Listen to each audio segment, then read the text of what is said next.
Hello, good morning and welcome back to my channel. This is a beautiful morning in Poland, and today I wanted to start my vlog with this amazing place where I stayed. I stayed somewhere at the back in one of those houses. It's kind of like a motel, so we had our own room, and I thought that it's gonna be a very big miss if I don't capture the area around it because it's just so stunning. This is the view. Just look at this. You can see the whole city of Warsaw from here. I just didn't want to miss this moment and want to capture it before I left this place. If you can see, there's this castle over there. So let's come along with me and visit Warsaw's Old Town Square. So the place where I'm standing right now, this castle was built by the architect called Jana Zakowicza, and it's very hard to pronounce Polish names, but I'll try my best to do them. Where I'm taking you right now is the castle that was destroyed during World War II, and this architect called Jana, he restored it. And all these bricks that you can see, these bricks are not random bricks. These were carefully chosen by the architect because he wanted to restore the beauty of pre-World War heritage, and he wanted to keep it that way, and therefore he not only restored it but also saved a memory from collapsing during the World War II destructions that happened in Poland. And therefore, to honor him, they have inscribed his name on the castle wall, and I'm gonna show you how the castle looks like. It's one of the UNESCO's heritage building in Poland. So I'm standing right in front of a memorial of World War II and the restoration that happened in Poland post World War II.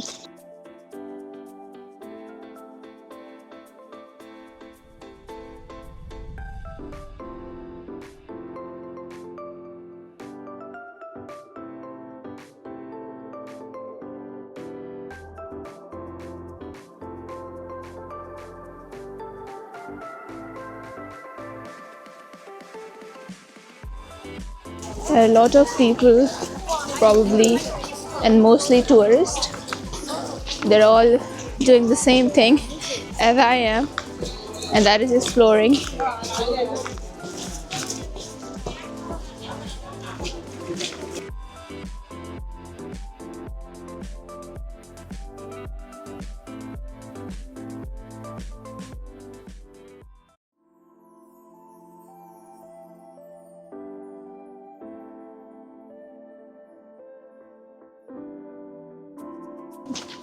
It is so difficult to walk because of the fact that it obviously has been snowing in Europe so bad.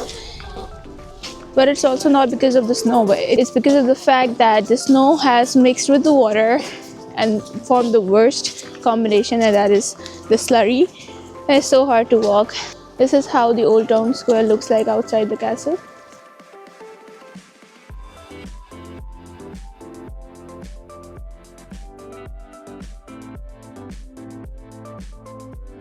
I'm walking towards the market square, the main market square of Warsaw, and let me show you how it looks like. This is supposed to be the main market square, and as you can see, the buildings are all old and very beautiful.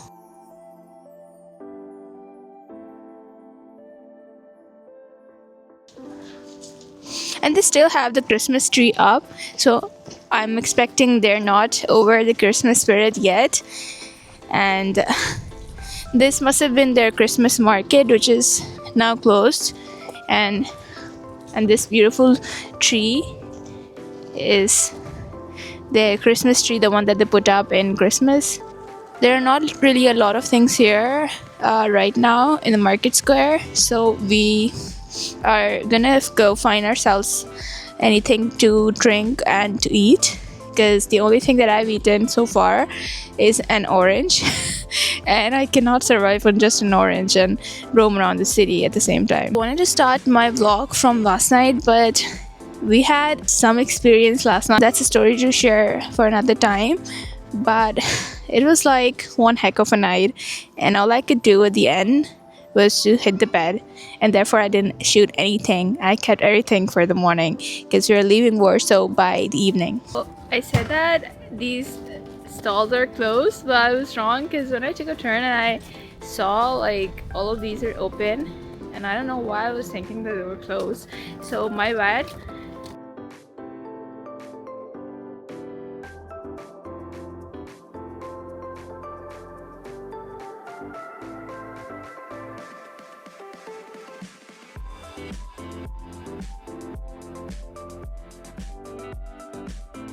Skating, and I'm struggling to walk.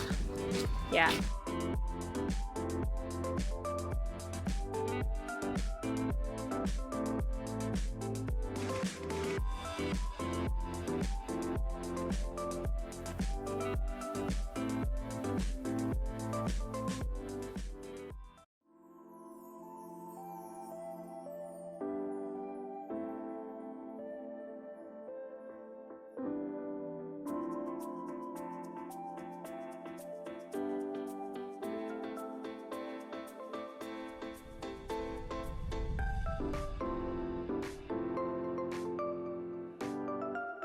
So right now I'm standing in front of Jesuit church, which is this pink church. This pink church was built in 1609. After the World War II, it was completely destroyed, like every part of it, but it was restored back again. Have a lot of the modern sculptures. If I show you from closely, look at this. These figures depict a modern architecture, whereas this church has a history of its own. It's called the Jesuit Church, Sanctuary of Our Lady of Graces, patroness of Warsaw, and it was built between 1609 and 1626, so it dates back to 17th century. That's like so amazing about it. Building that looks like a church because I can see like a religious figure picture over here. It's right next to this pink church that I showed you. So right now where I'm standing is the Royal Castle of Poland, and it was blown up into smithereens by the Nazis in 1944, but obviously it was rebuilt just like the other monuments of Poland, and it's quite older than how it looks like. And one amazing fact about it is that Poland's first constitution was signed inside of this castle. It was in 1791, and it was one of Europe's most modern constitutions. This tower that you see is a monument here. It is of significant importance. It's called the Sigismund Tower. Very hard to pronounce Polish names, but I'm trying my best. So it is one of the most historical landmarks of Poland, and one of the things that Poland is known by is its royal castle. And another fun fact about Poland is that Poland is the only country in Europe having the maximum number of castles. So I mean, you're just seeing one or two, but there are so many more. So right opposite to the royal castle, you'll see this building. This is written in Polish, and if I translate this, it says that in this very spot Hitler shot 50 people in 1944. So it literally translates into that. At one time in the history, it was one of the most brutal spots where so many lives were taken.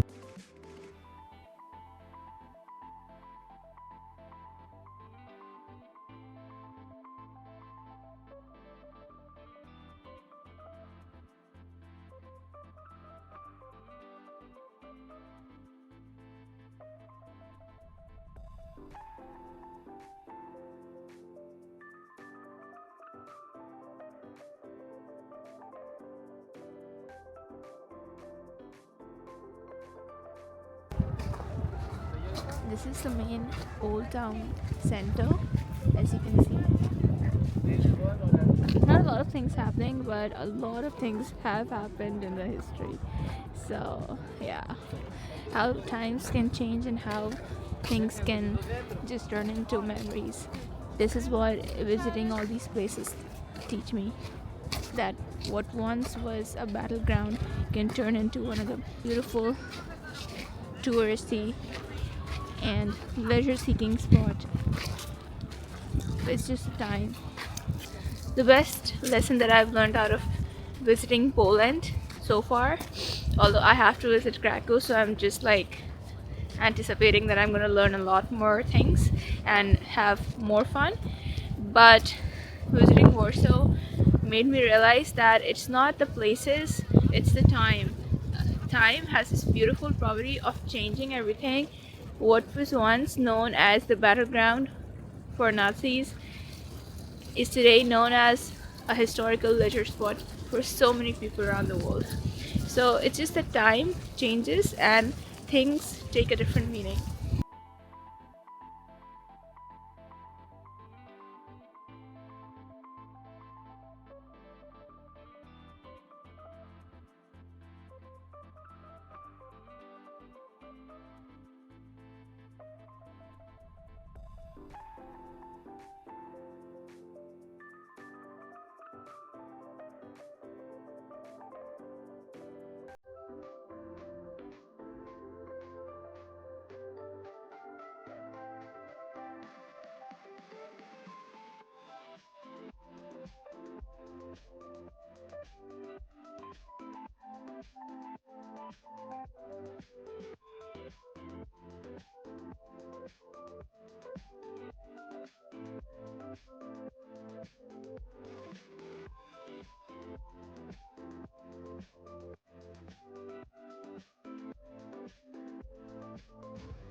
So in the city center, there's another little market.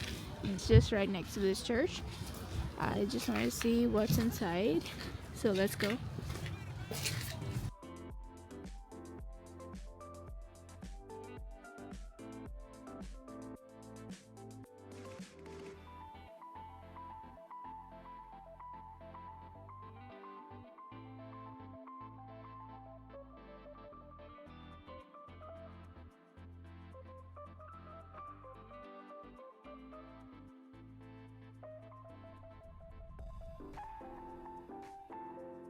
So I've come in a cafe. It's a cozy cafe, and I wanted to have some coffee, which is exactly what I'm having right now. I'm having my latte. It's so creamy. I'm not that fond of creamy coffees, to be very honest, because I don't like cream, but I'm enjoying. I'm kind of like trying to take a sip while avoiding the cream.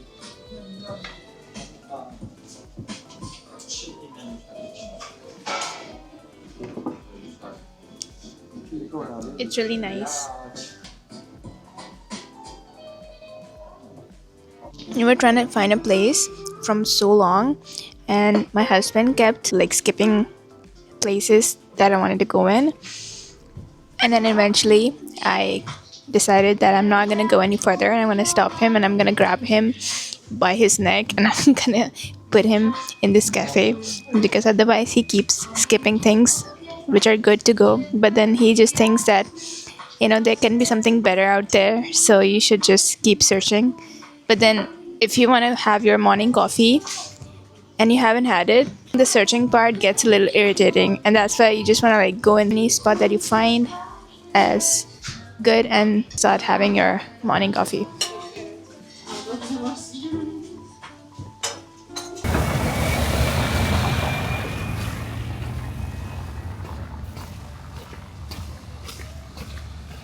Look at this center spot. Looks so beautiful. I crossed the road all the way from there just so that I can capture this beauty for y'all.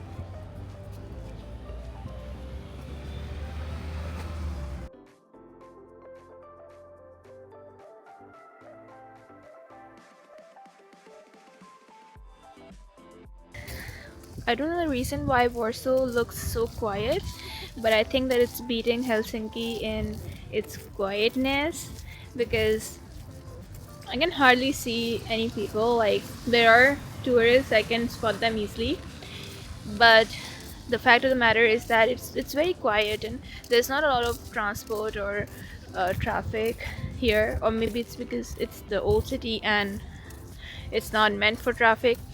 But I can't even see a lot of tourists here. I can only see a handful.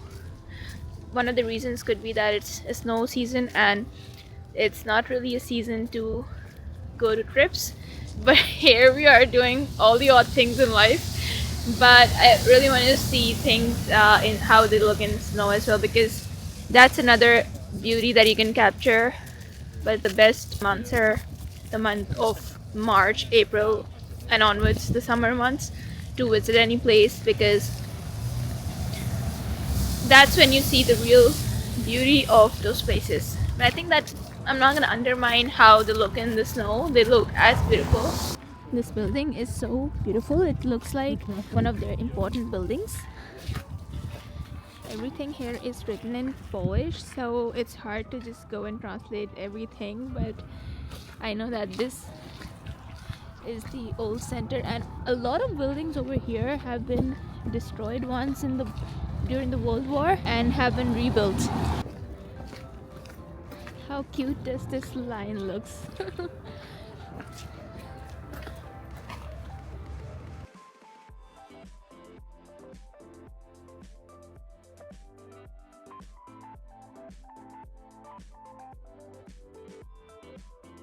So I just talked with the guard that was standing here, and he told me something really interesting. He said that this is the presidential palace.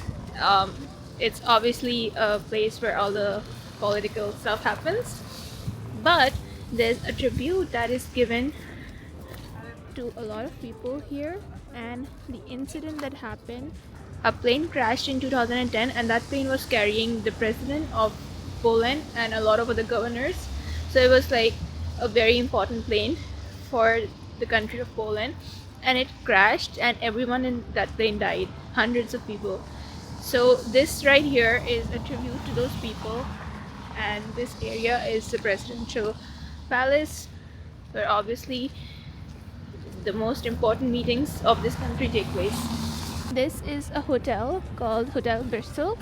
It's right next to the presidential palace. Looks pretty awesome, like the way they have designed the exterior, all on the ancient architecture.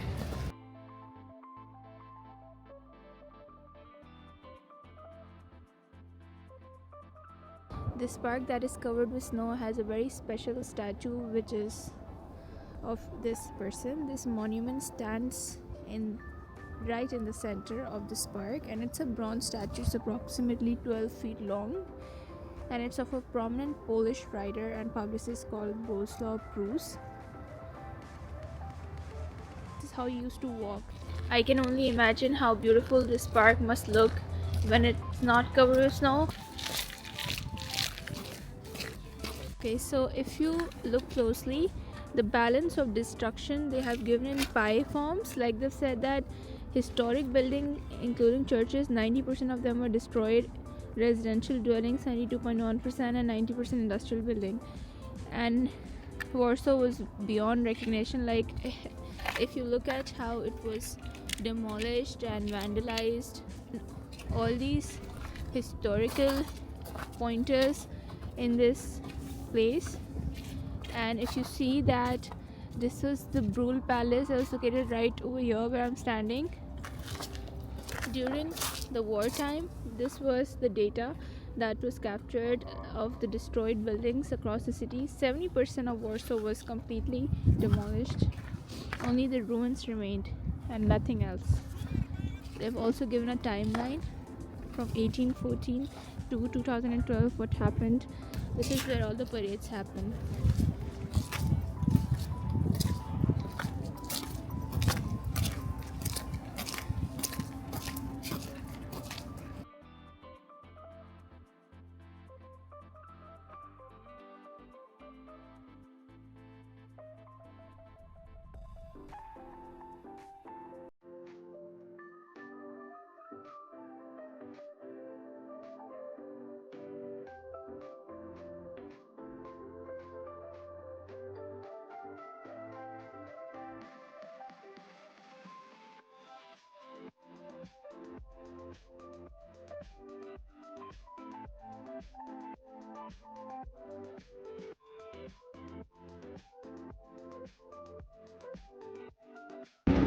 This whole park is snow covered, as you can see. Look, everything is snow covered.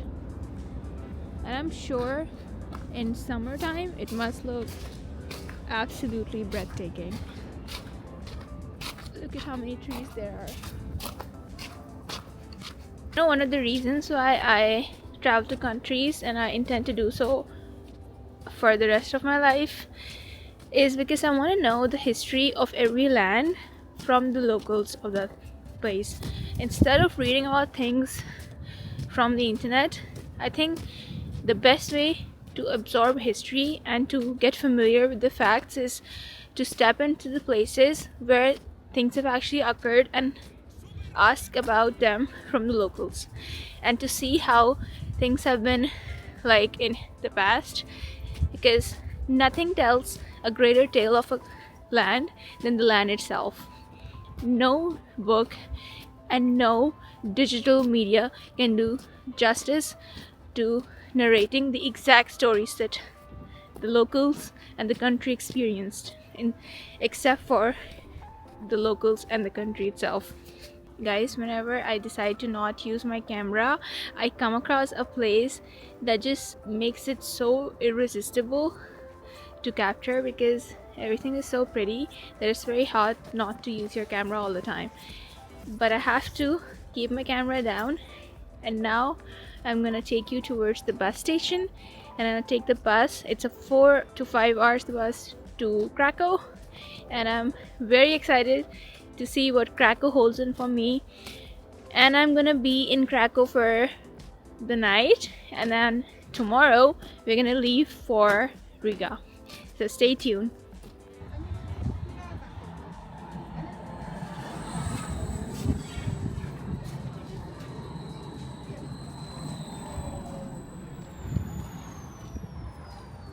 I'm inside the tram right now, and I'm heading towards Metro Polytechnica. That is where I'm gonna get my metro from. And once I get my metro, I'm gonna go right towards Metro Marymount. The Metro M1 is gonna take me to Metro Marymount, where I'm gonna find the Flix bus station, and then we're gonna be headed to Krakow.